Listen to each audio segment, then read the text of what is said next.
Thanks for tuning in, guys. It's Bobby here with the Ultimate Business Show again. And as I mentioned in the intro, we are here today talking about how to value your time a little bit better. And it will lead into that about helping small businesses out, which sort of ties in together, but stay tuned to the end to figure out how we can tie that all in together. So.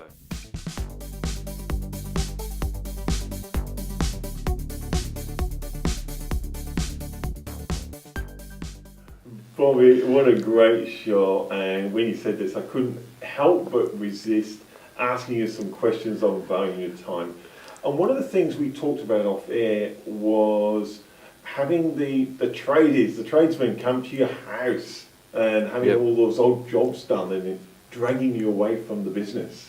So for us, Michael, it hits home this specific topic because of the fact that we're actually having our own bathroom renovated at the moment. So I've had a bit of backlash from family. As you know, the families are always there to help you save money and whatnot.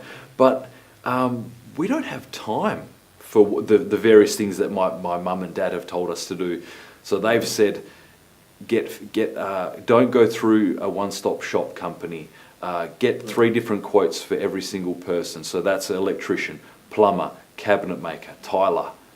And I'm like going, okay, you guys are retired, so you can have time for that. And for us, myself and Crystal, if we did project manage it ourselves, would one of us have to stay home from the business to oversee everything? Do we really want to be the ones stressing over when's the plumber getting here, when's the tiler getting here?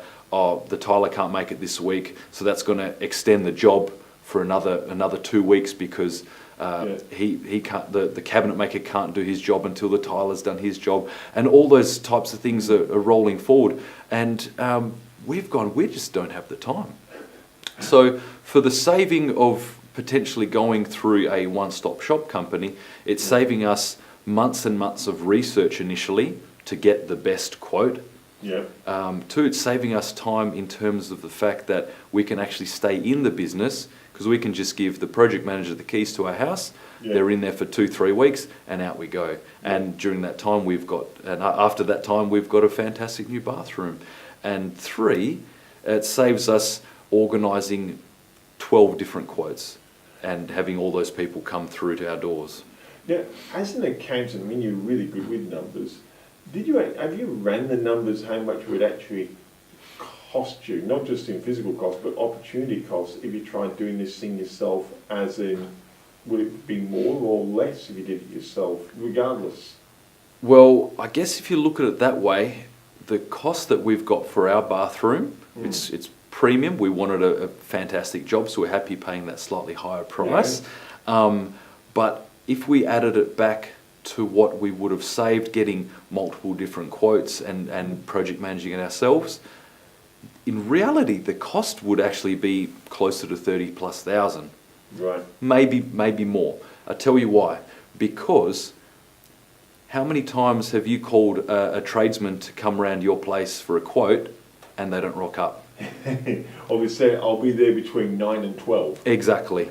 And so that's 3 hours of you waiting at your home, not doing any work for us, waiting at home, not doing any work in our business. That could be generating us, but let's say it's my billable rate. Let's say it's almost nearly $1,000. In that 3-hour time frame. So already just to get a quote, that's potentially cost me $1,000. Wow. So then you do one missed quote, or multiply that by 12. That's 12,000. 3 of each. Yep, exactly. That's $12,000. And then the actual cost of doing the bathroom itself, that's let's say another 15,000. So you're already up to 27. And then what about the days that you have to stay home because you're not prepared to give 4 different contractors different sets of keys. So you'll be staying home. So that's another potentially 3 weeks at a time. So that's it adds up. Up problems. I mean, building. No offense, but I was a builder and something always goes wrong. It's not if, it's normally it will. They fix it, which is good, but there's still a time component involved from your perspective, one, identifying who's responsible, and then ensuring that actual process does get fixed. Yep. Exactly right. Wow. So it is, the cost is, I suppose the opportunity cost for us is we've lost potentially $20,000 to $30,000 of billables in our own business, Yeah. or time in marketing our business for new clientele, or training our staff, or training ourselves to upskill ourselves to do a better job for people. So when you sit down with your clients, and one thing I do like about your practice, you consult with clients. It's not just tax returns anymore. It is actually growing their business, getting them more customers, and actually growing their business so they put more money in their pockets, Exactly. basically. And you sit down, do you get clients then to start working out what their time is actually worth? Exactly right. So obviously if it's a small startup or even 1 to 2 years in business, you have to do a lot of things yourself. And when put my hand up, we did all that, and it's only until that physical point and monetary point where you can outsource parts of your day. So we're very lucky to have Crystal on board, my wife Crystal on board, to full time. So she's outsourced part of the stuff that I didn't want to do, or her skill sets were better. And as well as employing more and more staff, you're effectively outsourcing everything. So that's what I discuss with a lot of, in our consultation meetings with clientele, is this is what you do, who can do X part of your business better, and which will allow you to do your top skill set. So that's effectively the first thing I say, but then reality sets in. I can't afford, the general consensus is I can't afford another person. I always say, cool, try a casual, try a part-timer. You don't have to get someone on board full-time from the get-go, paying them $100,000 salary. But you do, I mean, one of your clientele bases that you're very good at helping them grow is in this restaurant cafeteria style. Is when you're starting to say, is it easier for you to make the cakes and the sandwiches yourself, or is it more economic? Is this where you start working out, because there's lots of places that will pre-make the focaccia sandwich, they're beautiful as well, and the cakes. Is this where this balance starts looking, not just in getting your bathroom renovated, but going, should you be making the cake yourself, or should you be buying it in? That's right. It all depends, especially in the restaurant cafe industry. It's very customer focused. What area are you in, and what are your customers demanding? Are they asking for a quick grab and go in the morning on the way to work?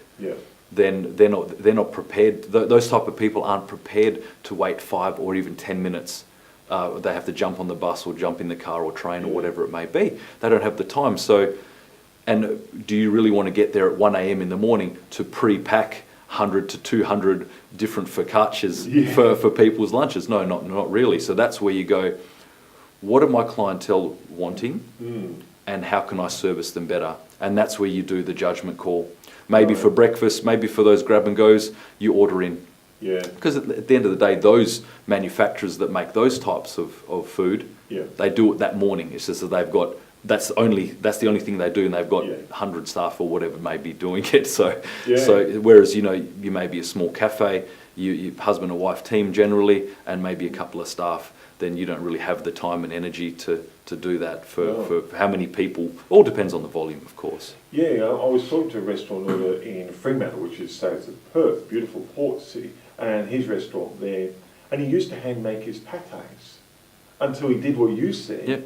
He went, well, hold on, what is this actually physically costing me, for his time, or and he found a gourmet producer penne, and yes, it was probably, the physical product probably cost more than what physically, but when he put his time in there, and what he was losing out in the other area, it was actually better to buy the gourmet patty already done. Exactly right. And it's just all about the opportunity cost, and that's what I delve into to clients. You doing this part of your business, what's it really costing you? So let's say, being an accountancy firm, we're proactively, preach outsourcing your bookkeeping, hopefully to us or anyone else, a staff member, whatever it may be, because your time is not worth you spending 2, 3, 4, 20 hours a week, whatever it may be, however many transactions you've got. It's not worth your time plugging those numbers in. No. Your time as, let's say, the owner of the business, you either manage your team, drum up more business. For us, it's $77 an hour. Yeah. What's paying us $77 an hour? What can you bring into your business that will outweigh that? Yeah. Generally, it's a lot more than $77 an hour. Is this where you sit with your clients and you say, okay, we're going to spend $77 an hour on bookkeeping, and is actually a bigger saving because Crystal in your place is just so fast. Yes. So it might take me all day and it takes her 2 hours. It's Yes, done. exactly. That's one thing. But when you sit down with clients, you hear opportunity costs, you hear that words bantered around all the time. Is this where you start sitting with clients and saying, let's have a look what you could do in place of that to generate income? That's right. We look at effectively your to-do list, your daily to-do list. A lot of people come with me and they've got 20 or 30 things of their, I must do these 20, 30 things in a day. Have you looked at your list, Michael? Why do you think I'm laughing? So that's something we look at first, especially of those clients that want to better themselves, which is really people we love to deal with. And we get that list of 20 or 30 and go, okay, what can your employee do? Oh no, I have to do all my bank reconciliations. Yeah. Do you really have to do that? Or can your employee do it, your finance employee, if you've got a bigger team? Yeah. Or us, we can do that. Can we not do that for you? Oh, but that's private information. Well, if your finance team, if you've got one, know your finances anyway. So it's why are you taking that out of your day to do that unnecessary task? And then in most cases, we truncate that 20 to 30 list to, at the very max, under 10. Right. But usually we get that to about 5 of your must do things every day as the business owner. Okay. Yeah. So you're going from, I have 100 things to do, to, oh, I've only got really 5 main key big rocks, we call them, to do every day. As long as you tick off that 5 and your other staff or outsourcing team, whatever it may be, tick off the other 25, your day's good. Your day's done. Is this how you start to get a business? I suppose when you look at opportunity costs, you use that also as an opportunity to systemize your business. It almost sounds like to me you're starting to systemize and get it self-managed. Exactly. So as you start off, your to-do list is going to be big because you've got no one else and you can't afford to pay someone else. Yeah. As you grow, get more sales, get more clientele, and generate more revenue and profit, really, then you can, okay, how can I triple that profit or double or triple, whatever it may be? Well, to do that, I need to pay more people to do other things. So you automatically think, hold on, I'm paying someone, how's that going to triple my profit? But once again, that's that opportunity cost. Let's say if you employ a staff member, let's say $50,000 a year, and that staff member takes away 2/3 of your to-do list. Wow. Yeah. So you're paying someone $50,000 a year to take 66% of your time away. Yeah. And therefore that leaves you to do your 3rd critical task. And the other 2/3, what are you going to do? You can do whatever you want, really. You can go and play golf. Yep. You can spend time with your family. You can go to have an early day, whatever it may be. Or you can make more sales. Yes. Because I guess when you head up the business, that is one of your big rocks, as you call them. Yep. Is growing that business, That's getting right. new customers in. Building relationships, networking, drumming up more sales. Your staff can do that, but only if you've got a key sales team. And but a lot of small business owners, they don't really have that. They're not a big conglomerate that have multiple teams with all that. So it really sounds like you've done almost like this logbook effect when clients sit down. So someone who perhaps is maybe in another country and maybe not here.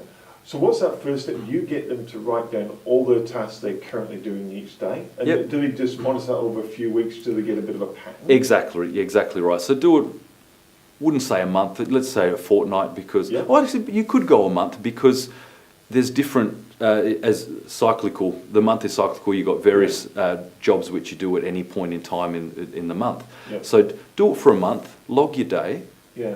and then we'll catch up with you, or you can catch up with your advisor, whatever it may Because be. you can do it by Skype now as well. We've got can't Skype, you? we've Yeah. got Zoom, we've Yep. got email, everything like that. Yeah. It's easy. And then you get that list, and then we look at it, and we look at what's the actual, what are the common factors that are really important. And we go, okay, these things you don't need to do, and we chunk that list down. Wow. We always get backlash, Yes. being say, I need to do that. Is this a control issue? It is, yeah, definitely. And it's something which business owners, to grow and get ahead, they need to do. You look at all of the big CEOs of their own self-made businesses, they all outsource. They certainly do. Yeah, and they do what they do best. Yeah. Very important to do that. So Yeah. Fantastic. They get that, they can chat to you about that, and then you help them identify that. And then I suppose they can go, as you said before, you can get someone casual or part-time. yeah, exactly. But I suppose then what you're doing is you're almost designing the job description for your first employee, say. You're starting to go, 100%. when you come on here, this is what you actually need to do every day. And then you then find the right person with the right skill set that can do those jobs. So it's actually a great thing to do before you employ your very next person. Definitely. When you're looking for that team member, I agree with you there. You come see us, we'll chunk down your list, because if you aren't good at sales and you like doing all that other stuff, then hire a salesperson. Yeah. Vice versa, if you're good at sales and generating business, you do that and hire the right team member that does all the other stuff. So it's going to get the right team to fit your needs, really, rather than just finding someone cool to work with or whatever. I tell you, I'm always amazed at how much different you've taken an accountancy practice numbers into help you grow your business. Michael, I've told you from day one, since we first caught up, Yeah. I never wanted to be one of those traditional accounting practices. Yeah. Didn't want to. I've worked for them, and as much as they're great for their niche clientele, whatever it may be, it wasn't me. For me, myself, I'm not someone that wants to stay behind a computer screen all day, every day. And I found that the needs of the customers are changing. During my 12, 13 years of being a qualified accountant, Yeah. during that time, the internet's blown up, social media's blown up, bookkeeping software has changed dramatically, and it's something where customers, for traditional accountants, back in the day, if you want to call it that, that's what they used to go to their accountant for. Yeah. And what I like to do is change the mindset of our customers and potential customers to say, no, that's what you used to need. This is now what you need, and how you can grow into the new technology and the 21st century, really. So I know I'm probably going to drift a little bit here, but I'm going to go back to some of the things you do with clients. Before you even do this priority model, let's call it that, and this diarising, you actually sit down and ask customers, what's this going to look like in 5 or 10 years? What do they want it to look like, and stuff. Is that really the very first thing, and then you start building from there, and you can show them the pieces then and how they fit into that? Definitely. If it's a existing business or startup, doesn't really matter. Yeah. Where do they want to be in 5, 10 years' time? Do they still want to have that business? Do they want to grow it to X revenue? And then we sort of reverse engineer. I love that word, reverse engineering. Yep, it's a great word. Reverse engineer that to something which is much more manageable, because let's say you're a startup and you've got $0 revenue and you want to take your business to $1 million in 5 years' time. Yep. That's a big figure, from 0 to $1 million. But chunk it down. 6 months. What do you want to achieve in the first 6 months? How many clientele customers do you want to have? And what's your revenue base? And how you're going to attract new customers? And we sort of manage it by that. And all of a sudden it goes from 0 to 50 to 200 to 250, and then 400, and then by year 5, you're at $1 million. Yes. And then they're like, oh, wow, that wasn't as difficult as I would have thought, because what I do is we forecast what they need at each point in time. Great, up to $200,000 revenue in your business, you can do this yourself. Ah, here we go. Yep. Right. Then from 200 to 300, you need to hire a staff member, you need to outsource this, you need to get a salesperson in. And then once that accumulates, it just keeps going up, and we just make sure the business owners, I guess, forecasts are in line with what we forecasted. Yes. Because I don't want to do anything different to what they want to do. So No. we chat with them and say, where do you want to head? And then I draw up a plan with them. Yeah. And does that fit with you? Yes or no? And then we just redesign it. So this is really, when we hear the words bandied around strategic planning or strategic management, this is really strategic management of your business to Definitely. achieve your goals. Yep. It's all about getting those strategies in place and making sure they're the right fit for each person. So there's no there's no cookie cutter programs. It's all customized because everyone's different. Everyone's got different goals. Every business is different, and it all really depends on where you want to track. To me, it's got real value plus for business owners. And one question, being a little bit naive on this, we live in Australia, multiple states. Can you help people in we're in Western Australia. Yes, we are. But can you help people around Australia with this type of stuff? Is it restricted? Definitely not restricted, Michael. We've done research ourselves and training ourselves about different, economic climates in the various other states. Not all of them, mainly the ones which we currently have clients in. Oh, right. So we've got clients in Queensland, New South Wales, Victoria. Beautiful. So yeah, I chat with them because they're like a real-time indicator of how's business going over there. Yeah. And we chat with them, we look at their numbers, and we see the trends that are happening and what type of businesses are working and what sales models are working for them. And because everyone knows that for us, we're in a slow-paced city of Perth in Western Australia. Yeah. The sales techniques and the needs of or the wants of our customers totally different to the fast-paced aspect of Melbourne or Sydney. Yeah. So it's definitely something that it's good. It's a good indicator because it shows us that it doesn't matter where you are in the world, you have to be in tune with your customers. Yes. Yeah. Absolutely. Now we are heading into Christmas, and it's November or Movember. Movember. Hence the I forgot that in the intro. I know, in the intro. Everyone's going, what's going on with Bobby's? What's going on? So everyone, with my beautiful as Crystal says it, a moustache, it's Movember.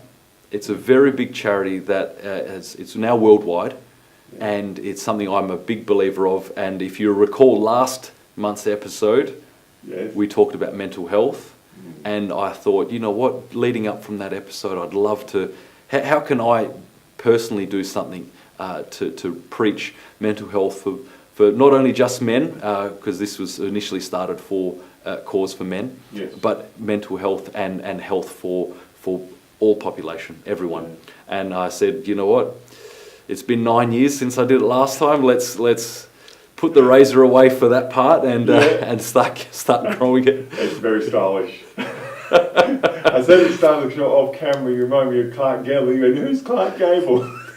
It's well before my time. If only I had it.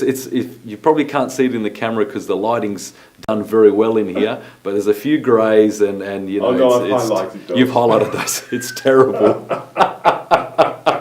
So this Saturday is the shave off. I'll probably do a video. Yeah. I don't know, maybe just do some pictures or something like that. I don't know, but it's a bit of fun. It was for everyone wanting to grow a mustache.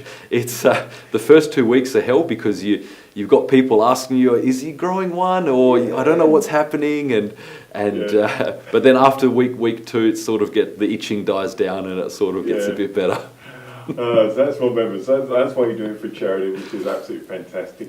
But one thing we did talk, we are going into Christmas now, and I think it was a really, you talk about charity and supporting people, but you're talking about the small business owners going to Christmas, helping and supporting them. I thought it was a really good comment you made. Yeah, Michael, I suppose it leads on from our opportunity cost and how do you value your time.